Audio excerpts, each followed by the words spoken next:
오늘 설교의 제목은 동행의 이유입니다. 한번 따라합시다. 다 같이 주님과 동행합시다. 약 10년 전에 공자가 죽어야 나라가 산다 하는 책이 출간되어서 사회적으로 이슈가 된 적이 있었습니다. 상명대학교의 김경일 교수님이 쓴 좋은 책이었는데요. 이 책은 한국의 유교 문화를 비판하는 책이었습니다.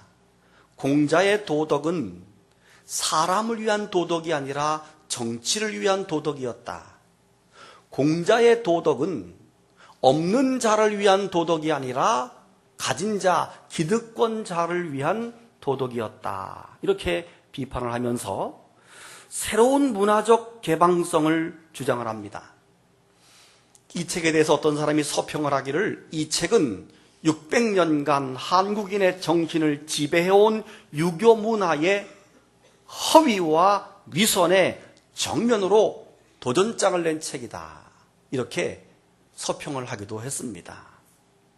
사실 우리나라 사람들은 실용적인 것보다는 겉포장이 화려한 것을 좋아하는 정서가 우리 속에 있습니다. 남들에게 어떻게 보일까 하는 체면 문화가 바로 우리 한국 사람들의 정서 속에 많이 있습니다. 겉포장이 후질그레한 것보다는 화려한 것이 물론 좋습니다. 물론 우리 사람들의 얼굴이나 입은 옷이 후질그레한 것보다는 예쁘고 멋지면 더 좋습니다. 그러나 겉포장은 화려하면서도 담겨진 내용의 질이 떨어질 때 오히려 그 겉포장의 가치도 하락되어지게 되는 것을 우리가 봅니다. 반면에 겉포장은 별로였는데 거기 좋은 상품이 들어있으면 오히려 더 좋은 점수를 얻게 됩니다. 우리 사람들의 외모나 입은 옷이 아무리 화려하다고 해도 그 사람의 내면 속에 들어있는 인격과 인품이 별로면은 오히려 그 사람의 가치가 더 하락돼 보이지요. 그 사람의 옷이 후줄근하고 생긴 거는 후줄근한데 그 사람이 지식과 아는 것과 능력이 꽉 차 있을 때, 인품이 좋을 때 그 사람의 인격을 더 귀하게 우리는 여겨지게 되죠. 지난 주간에 신문을 보면서 약간 속으로 은근히 화가 나는 일이 있었습니다. 신문 헤드라인 뉴스의 제목이 아동복 패딩 100만 원 불티나게 팔려 이게 무슨 소린가 하고 자세히 들어가 보았더니 여러분, 패딩이라고 하는 옷은 오리털이나 거위털 등을 집어넣어서 아주 가볍고 얇게 마르면 그냥 요거밖에 안 되는데 피면 옷이 되는 그 옷이 패딩이에요.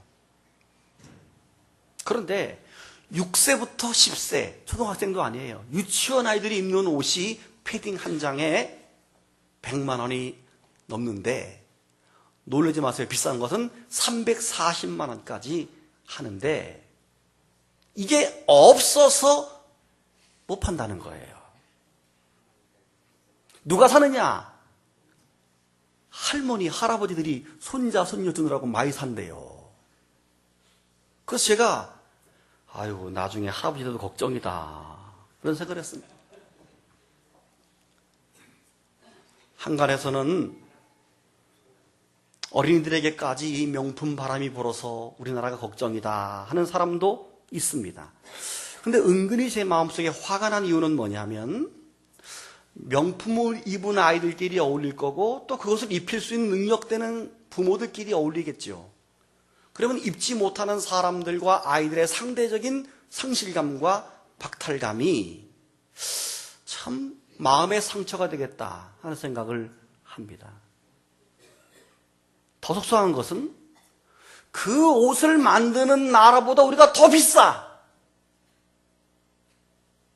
더 비싸도 날름날름 우리가 사 먹는 모습이 마치 우리가 졸부 같은 느낌이 듭니다. 우리나라가.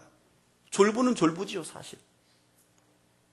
의식도 없고 생각도 없는 졸부 같은 민족이 된 것 같아서 은근히 좀 화가 나더라고요. 저는 우리 교회가 자랑할 것이 하나 있다라고 생각합니다. 해외 아동 결혼이 금주 현재로 현재 52명. 가난한 나라 아이들에게 최소한의 밥을 먹여주고 공부를 가르쳐줄 수 있는 돈 3만 원. 한 달에 3만 원. 별것 아닐 수도 있을지 몰라도 저는 참 의식이 있고 지피가 있다. 그런 생각을 합니다. 고상하고 가치가 있지 않습니까? 몇백만 원짜리 명품을 걸치면서도 이웃의 아픔을 전혀 돌아보지 않는다면 그가 무슨 사람이 생각이 있는 사람이라고 어떻게 생각할 수 있겠습니까? 거지 나사로와 부자의 비유처럼 몇백만 원짜리 명품 옷을 걸치고 날마다 호화스럽게 잔치를 베풀면서 살면 뭐합니까? 죽고 나서 지옥에 빠져버려서 물 한 방울도 얻어먹지 못하는 진짜 거지 신세가 되는데, 우리는 하나님 앞에서 남아지는, 하나님 앞에 인정받는 인생이 되어야 될 줄로 믿습니다. 우리 신앙도 마찬가지입니다. 우리 신앙의 본질인 구원과 은혜, 구원받음과 성령 충만한 은혜, 그리고 그 복음을 온 세상 사람들에게 전하는 삶이 우리 신앙의 중심, 초점이 되어져야 합니다. 그것이 또한 우리의 삶에 살아가는 이유, 삶의 목적이 되어져야 합니다. 복음의 본질이 아닌 복을 받기 위한 기복신앙이라든지, 아니면 내가 예배를 드림으로 교회를 그냥 다님으로 내 삶의 위로와 위안이 되기 위해서 다니는 종교생활은 죄송하지만 초점에서 벗어난 신앙이라고 말할 수 있습니다. 오늘 본문은 우리에게 그것을 교훈하고 있습니다. 오늘 본문에는 세 사람이 소개되고 있습니다. 그런데 세 사람 모두 주님의 제자가 되려고 하거나 혹은 주님의 제자가 되라고 소명을 받았지만 좀 뭔가 부족한, 여전히 준비가 되어 있지 않은 제자의 모습을 우리가 보게 됩니다. 주님의 제자가 되려는 정확한 목적과 본질을 모른 채 제자가 되려는 그들에게 주님은 제자의 본질을 가리키는 그 내용이 오늘 본문의 내용입니다. 첫 번째 사람을 소개합니다. 예수님이 길을 걸어갈 때 어떤 사람이 예수님께 다가와서 주님, 어디로 가시든지 내가 따라가겠습니다. 주님의 제자가 되겠습니다. 이렇게 말을 했죠. 주님의 제자가 될 것을 자기가 지원합니다. 저는 이 첫 번째 사람의 별명을 제가 정해보았는데 동상이몽이다, 이렇게 정했습니다. 그의 별명을 동상이몽이라고 한 이유를 잠시 접어서 뒤에 넘기고 우선 일단 그 사람을 칭찬을 하나 하고 넘어가겠습니다. 이 사람을 왜 칭찬하는가 하면 이 사람은 자원해서 주님의 제자가 되려고 하는 사람입니다. 예수님이 이 사람에게 먼저 나의 제자가 되라고 권유하지 않았습니다. 자기가 먼저 제자가 되겠다고 자원을 한 것입니다. 훌륭하지요? 여러분, 어떤 일이든지 자원해서 한다는 것은 참 용기 있고 칭찬해 줄 만합니다. 우리나라 전방부대에서 하도 사고가 많이 나니까 이번에 전방 GOP에 근무하는 친구들을 지원하면 이름을 지금부터 전사라고 불러준다, 명예훈장도 준다, 이렇게 해서 지원을 받았는데 7.8대 1, 약 8대 1로 우리 젊은이들이 지원을 했습니다. 때로는 고생을 사서 한다고 정신없는 사람 취급할런지도 모르겠습니다만은 저는 개인적으로 그런 젊은이가 우리나라에 이렇게 8대 1로 많기 때문에 우리나라는 희망이 있다. 우리나라는 미래가 있다라고 저는 생각합니다. 참 마음속으로 기뻤습니다.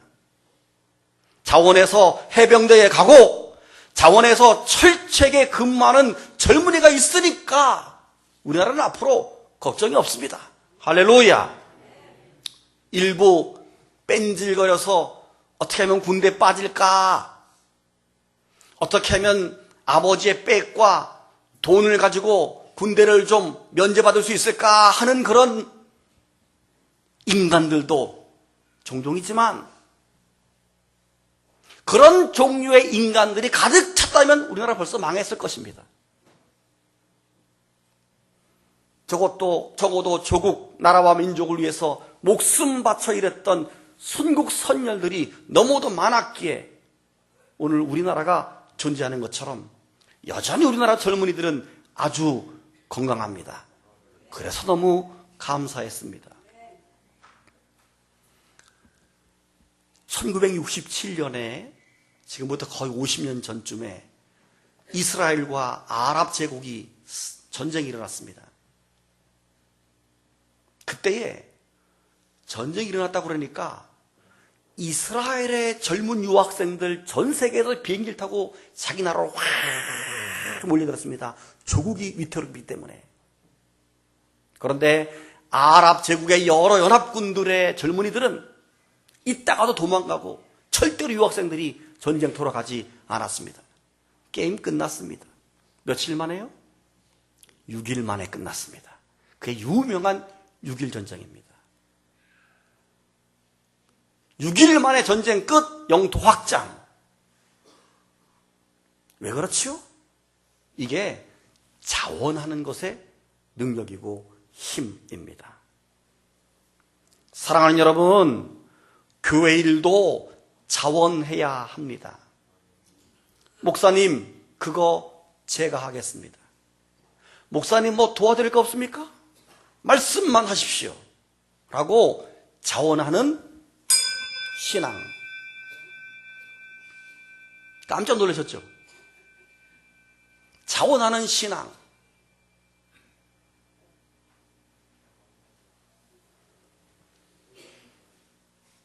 아마도 자원할 때 본인에게 즐거움도 있고 더 보람도 있습니다.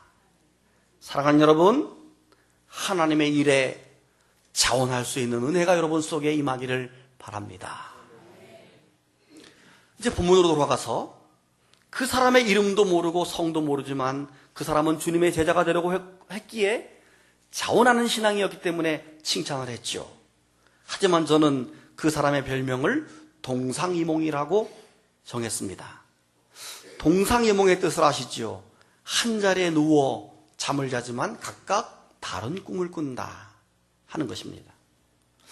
이 사람은 주님의 제자가 되려는 목적은 있었지만 그 목적이 주님과 달랐습니다. 동상이몽입니다. 이 사람은 주님의 제자가 되면 출세할 줄로 생각했습니다. 주님의 제자가 되어서 정치적으로 경제적으로 화려한 신분이 되려고 꿈을 꾸고 있었습니다. 예수님이 오병이의 기적을 일으키기도 하시지요. 물을 가지고 포도주를 만들기도 하시지요. 하나님의 나라가 곧 임할 거라고 말하지요. 동시에 나는 유대인의 왕으로 왔다고 말씀하시죠. 주님의 제자가 되면 무엇인가 좋은 일이 자기에게 일어나게 되는데 소위 세상적으로 출세의 길이 열릴 것이다. 그래서 경제적으로 풍부하고 넉넉해질 것이다 라고 생각을 한 것입니다. 그 사람이 그런 생각을 가졌다고 하는 이유가 무엇입니까? 증거가 주님의 대답에 있죠. 58절에 예수께서 이르시되 여우도 굴이 있고 공중의 새도 집이 있으되 인자는 머리둘 곳도 없다라고 말씀하십니다. 예수님께서 하신 말씀이 제자가 된다는 것은 결코 화려한 것이 아니다. 나의 삶은 어쩌면 여우보다도 못하고 새만도 못한 그런 불우하고 가난한 삶이다. 고생 많이 한다. 이 말씀을 한 겁니다. 예수님의 삶과 제자로 자원하는 이 사람의 생각은 다릅니다. 사랑하는 여러분, 오늘 우리가 교회에 나와서 예배드리고 신앙생활하는 이유가 무엇입니까? 우리가 예배를 드리고 신앙생활하는 이유는 하나님을 사랑하기 때문이어야 합니다. 마음과 뜻과 정성을 다해서 하나님을 사랑하고 경외하는 삶을 사는 것이 우리 신앙의 이유이고 주님과의 동행의 이유입니다. 더 쉽게 말씀드리면 복을 받기 위해서 하나님을 사랑하는 것이 아니고 하나님을 사랑하기 때문에 하나님을 경외하니까 하나님이 덤으로 주시는 것이 복입니다. 그런데 우리는 하나님을 진실로 사랑하지 않으면서 하나님 앞에 복 받기 위해서 교회에 나온다면 이 첫 번째 제자로 지원한 사람과 똑같고 별명이 뭐예요? 동상이몽이에요. 여러분, 예를 들면 여러분 잘 아는 이야기, 흥부와 놀부 이야기에서 흥부와 놀부 그들 두 사람의 공통점과 차이점이 무엇입니까? 공통점은 둘 다 제비의 다리를 고쳐주었다는 것입니다. 차이점은 무엇입니까? 흥부는 제비를 정말 사랑해서 제비의 다리를 고쳐주었다는 것이고, 놀부는 제비를 사랑하지 않고 오직 제비가 물어오는 박씨, 그 박씨가 자라서 그 속에 있는 금은 보화에 관심이 있기 때문에 일부러 다리를 똑 부러뜨려가지고 다리를 고칠 수 갖고 날려보낸 거 아닙니까? 제비 다리를 고쳐주는 것은 똑같지만 엄청난 동상이몽이지요. 오늘 저와 여러분의 신앙이 흥부와 같은 마음의 신앙이 되어야 된다고 믿습니다. 복을 받기 위해서 이 자리에 나온 사람이 아니라 하나님을 사랑하기 때문에 정말로 하나님께 경배하기 위해서 이 자리에 나오신 여러분들이 될 수 있기를 축복합니다. 아멘. 오늘 이상하게 조시는 분들이 많아요. 눈 뜨세요, 눈 뜨세요. 자, 기지개 켭시다. 아니, 따라하세요. 조는 사람이 또 안 따라하네. 힘 주시고. 자, 여러분, 집에서 엄마가 밥을 맛있게 해놨는데 전화가 옵니다. 밖에서 먹고 들어간다고. 엄마 승질나요. 두 번째, 맛있게 밥을 해놨는데 깐짝깐짝 졸고 앉았으면 밥한 엄마 힘 빠집니다. 제가 지금 밥을 했지 않습니까? 여러분? 먹을 생각 안 하고 그냥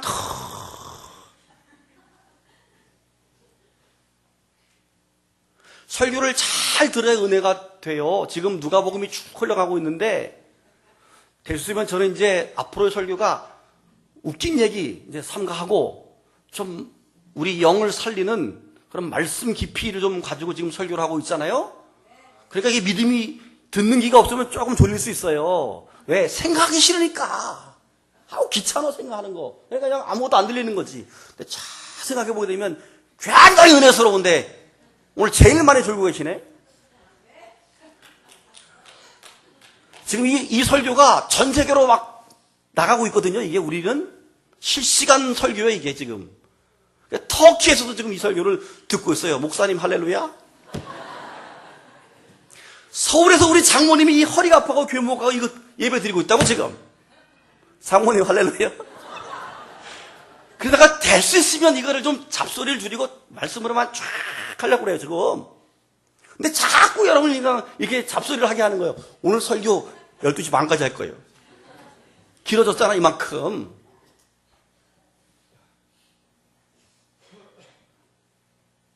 맛있게 먹는 것도 실력입니다, 여러분. 제가 언제 여러분이 밥 사주면 깐짝깐짝하는 거 봤어요? 여러분, 나 밥 사줄 때 막 고민됩니까? 나는 다 잘 먹어서 여러분이 걱정 없이 막 보신탕수도 잘 먹고 말고기도 잘 먹고 뭡니다 없이. 그러니까 얼마나 좋아. 우리 목사님 아무나 잘 먹으니까. 또 그러니까 어떤 사람이 나한테 그러더라고. 뭐 목사님 뭐 안 좋아하는 거였어요? 이렇게 좀 비하냐? 좀 기분 나쁘대 그 소리는. 뭐라고요? 여러분이 누군가 대접할 때 깐짝깐짝거리면 먹는 우리 모두가 다 같이 저는 이렇게 식사를 대접하러 가가지고 그 대접받는 사람이 깐짝거리면 절대 그 다음부터 안 사줍니다. 그리고 그 모임에서 뺍니다. 그래서 내가 밥 살 때는 막 잘 먹는 척해. 막 목사님들이 막. 왜냐하면 목사님 지난번에 잘 안 먹는데 빠져요. 이러면 나 얘기하거든 빠지라고. 밥 사는 사람이 재밌어야지. 그 다음부터 막 나 잘 먹어. 이러면서 잘 먹어요. 잘 먹으면 빼버려. 잘 먹는 사람하고 먹어야 밥이 맛있지. 몇만 원짜리 밥을 먹는데 깔짝거리면 그 돈 아깝잖아요. 나도 못 먹겠어 미안해서. 그럴 거 아니야 속으로. 잘 처먹네. 이럴 거 아니요. 그럴까봐 못 데리고 가. 자, 설교를 들을 때 맛있게 아멘으로 잘 들어야 됩니다. 지금 끝날 시간에 지금 1번밖에 못했어요.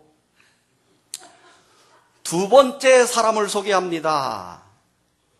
두 번째 사람의 별명을 제가 지어보았습니다. 잘못된 우선순위. 시작. 순이야, 순이. 이름이. 잘못된 우선순위야. 여자야, 여자. 순이. 두 번째 사람은 마음의 감동은 받았는데 가정과 세상의 일에 연연하고 있는 사람입니다. 이 사람은 자기가 자원하지 않았습니다. 이상하게도 예수님이 그 사람을 먼저 불렀습니다. 아마 재능이 있는 사람인 것 같아요. 예수님이 먼저 나를 따르라 라고 말했습니다. 주님으로부터 받은 것을, 부름받은 것을 소명이다. 그래요. 여러분, 내가 자원하는 것도 칭찬받을 만큼 귀합니다마는 어떤 일을 내게 주님이 부르실 때 아멘 하는 것도 큰 축복입니다. 우리 성가대원들 아멘하고 이렇게 순종하잖아요. 얼마나 귀해. 노래는 아무나 하나? 우리 교회 성가대는 첫째 얼굴이 이뻐야 되고 노래 아무나 안 해요. 아멘. 얼마나 귀해요. 주님이 불렀습니다. 이 사람이 아멘을 했습니다. 그런데 이 사람이 한마디 말을 하지요. 주님, 그런데요, 나로 먼저 가서 내 아버지를 장사하게 허락하옵소서. 이런 말을 합니다. 언뜻 듣기에는 지금 이 아버지가 돌아가신 것 같고 마치 상중에 있는 사람처럼 들립니다마는 그것이 아닙니다. 지금 부친이 돌아가셨다는 말이 아니라 가정을 잘 정리하고 세상에서 해야 할 도리를 다한 이후에 주님을 따르겠다. 아마 아버지 연세가 깊어서 이제 뭐 몇 년 안에 돌아가시게 되면 이런 여러 가지 문제가 있으니까 아마 그 사람이 장남이었나 봐. 그러니까 이제 그런 거 염려해서 그거 다 한 다음에 주님을 따르겠습니다 라고 말합니다. 아주 합리적으로 들립니다. 그러나 주님과 동행하는 삶, 신앙에는 반드시 우선순위가 있어야 합니다. 우선순위가 없을 때는 신앙이 쉽게 무너져 버리기 때문입니다. 제가 목회하면서 만났던 많은 사람들, 어떤 사람은 목사님 돈 좀 벌고 잘 살게 되면 예수 잘 믿겠습니다 하는 사람이 있는데 아직까지 못 믿어. 아직까지. 어떤 사람은 목사님 바빠서 못 믿겠습니다 라고 하는 사람이 있었습니다. 근데 아직까지 바쁘셔요. 그분은. 아마 주님이 오셔도 계속 바쁠 것 같아. 그분은. 믿는다고 하면서도 우선 가정과 직장과 먹고 사는 일을 다 해결한 후에 무언가 해보겠다고 하는 사람들. 헌신하고자 하지만 조금 여유가 생길 때 하겠다는 사람도 있습니다만은 그 삶의 우선순위가 믿음 중심으로 되어 있지 않아서 그렇습니다. 여러분, 우리가 시간을 사용해 보지만 언제 시간 남은 적 있습니까? 여러분이 물질 사용해 보지만 언제 돈 남아 본 적 있습니까? 항상 부족해요. 항상 쪼달려요. 행여 돈의 여유가 있는 사람은 이제는 마음의 여유가 없어서 못 드리고, 시간의 여유가 있는 사람은 세상 놀이에 바빠서 이제 또한 헌신하지 않지 않습니까? 이러한 현상은 바로 삶의 우선순위가 신앙적이지 못하다 하는 것입니다. 주님과 동행한다는 말이 무엇입니까? 삶의 우선순위를 믿음 중심으로 바꾸는 것이 바로 신앙생활입니다. 지난주일에 추수감사주일이었습니다마는 우리가 늘 추수감사 때 잘 하는 예화 잘 아시죠? 미국의 선조 청교도들이 그 아메리카 땅에 처음 도착해서 제일 먼저 한 일이 교회, 성전 짓는 거. 두 번째가 뭐예요? 학교 짓는 거. 세 번째가 뭐예요? 비로소 자기 집을 지었어요. 하나님 중심으로. 그러니까 그 나라가 그렇게 복을 받게 된 것입니다. 하나님이 덤으로 복을 주신 것이지요. 우리나라 사람은 절대로 교회 먼저 안 짓습니다. 첫째가 뭐예요? 자기 집 짓습니다. 두 번째가 뭐예요? 두 번째는 뭐예요? 학교? 안 짓습니다. 자기 집 한 채 더 짓습니다. 한 채 더 져야 돼. 세 번째가 뭡니까? 학교? 아니에요. 자기 집 세 채는 돼야 좀 마음을 놓아요. 그 다음에 뭐 학교 짓고 그 다음에 교회는 질라나 모르겠어요. 우선순위가 잘못된 거예요, 사실은.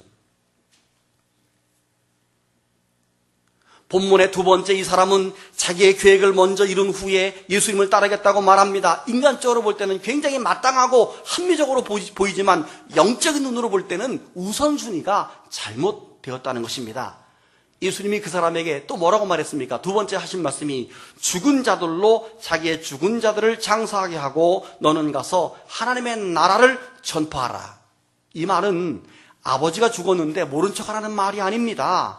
하나님의 나라와 의를 먼저 구하는 우선순위의 삶을 살면 하나님이 그 다음 것들을 다 책임져 주신다는 말씀입니다. 아멘. 그래서 예수님께서 너희는 먼저 그의 나라와 그의 의를 구하라. 그리하면 이 모든 것을 너에게 더해 주시리라. 아멘. 그렇게 믿으시기를 바랍니다. 세 번째 사람을 소개합니다. 세 번째 사람의 별명도 지어보았습니다. 흔들리는 갈대. 시작. 세 번째 사람은 자기가 먼저 제자가 되겠다고 자원했는지 아니면 주님이 그를 먼저 불렀는지 모릅니다. 그러나 그가 주님께 하는 말이 있습니다. 주님, 내가 따르겠습니다마는 나로 먼저 내 가족을 작별하게 허락하소서 라고 말합니다. 그 역시 인간적인 눈으로 볼 때는 당연합니다. 그렇게 해야지요. 그러나 우리 주님은 우리의 마음을 꿰뚫어보는 능력이 있기 때문에 그 사람의 마음을 지금 꿰뚫어보니까 그 사람 마음이 지금 갈등하고 있는 거예요. 지금 결단을 했습니다. 그러나 마음에 갈등하고 있습니다. 마치 마음이 흔들리는 갈대처럼 흔들리고 있습니다. 망설이고 있습니다. 그래서 자꾸만 미련을 가지고 자꾸 뒤를 가야 되나 말아야 되나 하고 뒤를 돌아보고 있는 겁니다. 그래서 주님이 그에게 하신 말씀이 손에 쟁기를 잡고 뒤를 돌아보는 자는 하나님의 나라에 합당치 못하다. 아멘. 여러분, 뒤를 돌아본다는 말은 무슨 말입니까? 처음 믿음의 열정, 처음 충성의 마음, 처음 가졌던 결심, 처음 가졌던 순종의 마음을 끝까지 이어가지 못하는 것입니다. 뒤를 돌아본다는 말은 미련이 있기 때문이지요. 그래서 앞의 일에 집중을 하지 못하는 것입니다. 자꾸 뒤를 돌아보면 점점 더 그 밭고랑이 삐뚤삐뚤 틀려져 가게 될 것입니다. 성경에 뒤를 돌아보다가 망한 사람 있죠? 누굽니까? 롯의 아내 있지요. 롯의 아내는 소돔과 고모라 성이 멸망받을 때 유황과 불이 비처럼 내리는 그 와중에도 저기 뒤에 두고 오는 재산을 돌아보다가 소금기둥이 되는 저주를 받고 말았습니다. 그 사람이 그냥 실수로 들어본 게 아닙니다. 누가복음 17장을 기록을 보게 되면 예수님이 그 마음을 뚫어보았기 때문에 이렇게 말하고 계시죠. 롯의 때의 이와 같으리니 사람들이 먹고 마시고 사고 팔고 집을 짓더니 우리의 삶의 모습이죠. 지금 롯이 소돔에서 나가던 날에 하늘로부터 불과 유황이 비오듯 하여 그들을 멸망시켰느니라. 인자가 다시 나타나는 날도 그러하리라. 그날에 만일 사람이 지붕 위에 있고 그 세간이 그 집 안에 있으면 그것을 가지러 내려가지도 말 것이요 밭에 있는 자도 그와 같이 뒤로 돌이키지 말 것이니라. 롯의 철을 기억해라. 이렇게 말하잖아요. 그 말씀을 보면 롯의 아내가 얼마나 세속적이었고 세상적인 것에 관심이 많았는지를 우리가 당연히 알 수 있는 대목입니다. 가룟 유다도 그런 사람이었고, 바울의 제자 데마도 세상을 사랑해서 바울을 버리고 떠났다고 말했습니다. 우리 음파교회 성도들은 일평생 변함없이 앞만 향해 나아가는 그런 믿음을 갖기를 축복합니다. 사랑하는 성도 여러분, 오늘 본문에 등장하는 세 사람 모두 주님의 제자가 되기에는 무언가 부족한 사람이었습니다. 예수님은 제자들을 부를 때 이렇게 말했습니다. 마태복음 16장 24절, 누구든지 나를 따라오려거든 자기를 부인하고 자기 십자가를 지고 나를 쫓을 것이니라. 다 같이 아멘. 우리가 이런 제자가 되어야 됩니다. 읽을 때마다 가슴 뜨끔한 시가 있습니다. 민족 시인 신동엽 시인의 껍데기는 가라 하는 시입니다. 껍데기는 가라. 4월도 알맹이만 남고 껍데기는 가라. 껍데기는 가라. 동학년 곰나루에 그 아우성만 살고 껍데기는 가라. 이하 생략합니다. 60년대 말 정치권을 향해서 껍데기는 가라고 외친 민족 시인의 시를 대할 때마다 저는 개인적으로 나는 하나님 앞에 껍데기는 아닌가. 나는 내 인생과 나 삶 스스로 앞에, 이 역사와 내 인생 앞에 껍데기는 아닌가 하는 생각이 듭니다. 오늘 우리가 주님과 동행하는 이유가 무엇입니까? 여러분 왜 오늘 교회 오셨습니까?